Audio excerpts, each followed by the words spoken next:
নমস্কাৰ আপোনালোক সকলোকে মোৰ চেনেললৈ স্বাগতম জনাইছোঁ। আজি এই ভিডিঅ'টোত কেইটামান অতি গুৰুত্বপূৰ্ণ প্ৰশ্ন উত্তৰ লৈ আহিছোঁ। প্ৰথম প্ৰশ্নটো হৈছে পিতা পুত্ৰ গ্ৰন্থখন কোনে ৰচনা কৰিছিল? উত্তৰ হোমেন বৰগোহাঞিদেৱে। ২ নম্বৰ প্ৰশ্ন হোমেন বৰগোহাঞিদেৱে কোনখন গ্ৰন্থৰ বাবে সাহিত্য অকাডেমি বঁটা লাভ কৰিছিল? উত্তৰ পিতা পুত্ৰ গ্ৰন্থখনৰ বাবে।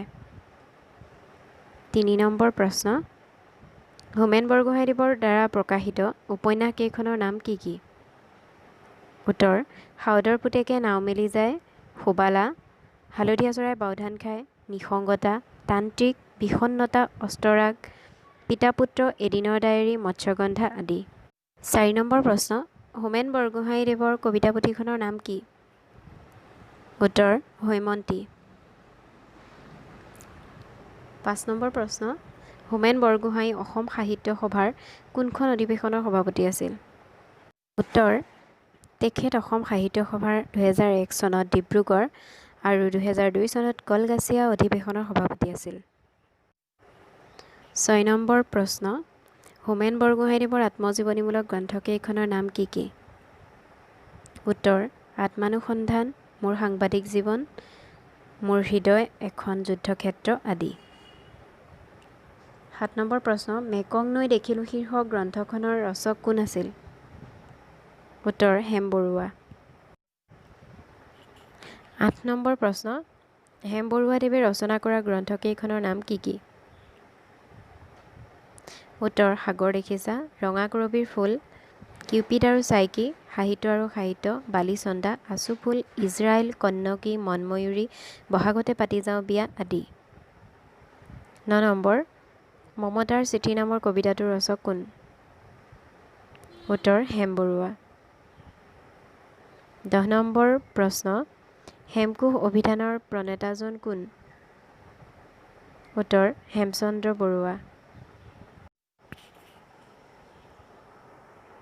১১ নম্বৰ হেমচন্দ্ৰ বৰুৱাদেৱৰ দ্বাৰা প্ৰকাশিত পুথি কেইখনৰ নাম কি কি? উত্তৰ কাণিয়াৰ কীৰ্তন, বাহিৰে ৰংচং ভিতৰে কোৱা ভাতুৰী, অসমীয়া ল'ৰা আদিপাঠ, আছামিজ মেৰেজ ছিষ্টেম আদি। ১২ নম্বৰ প্ৰথম অসমীয়া চনেট কবিতাটিৰ নাম কি? কবিতাটি প্ৰথম ক'ত প্ৰকাশ পাইছিল? উত্তৰ প্ৰিয়তমাৰ চিঠি, কবিতাটি প্ৰথম জোনাকীত প্ৰকাশ পাইছিল। ১৩ নম্বৰ প্ৰশ্ন প্ৰথম অসমীয়া চনেট কবিতাটিৰ ৰচক কোন? উত্তৰ হেমচন্দ্ৰ গোস্বামী। ১৪ নম্বৰ প্ৰশ্ন হেমচন্দ্ৰ গোস্বামীয়ে সম্পাদনা কৰা শিশু আলোচনীখনৰ নাম কি? উত্তৰ অকণ, ১৯১৬ চনত সম্পাদনা কৰিছিল। ১৫ নম্বৰ হেমচন্দ্ৰ গোস্বামীদেৱৰ দ্বাৰা প্ৰকাশিত পুথি কেইখনৰ নাম কি কি? উত্তৰ পুৰণি অসম বুৰঞ্জী, অসমীয়া সাহিত্যৰ চানেকি আদি। ১৬ নম্বৰ সুগন্ধি পখিলাৰ কবি হীৰেণ ভট্টাচাৰ্যক আন কি নামেৰে জনা যায়? উত্তৰ প্ৰেম আৰু ৰ'দালিৰ কবি নামেৰে জনা যায়। ১৭ নম্বৰ হীৰেণ ভট্টাচাৰ্যৰ একমাত্ৰ গীতৰ সংকলনখনৰ নাম কি?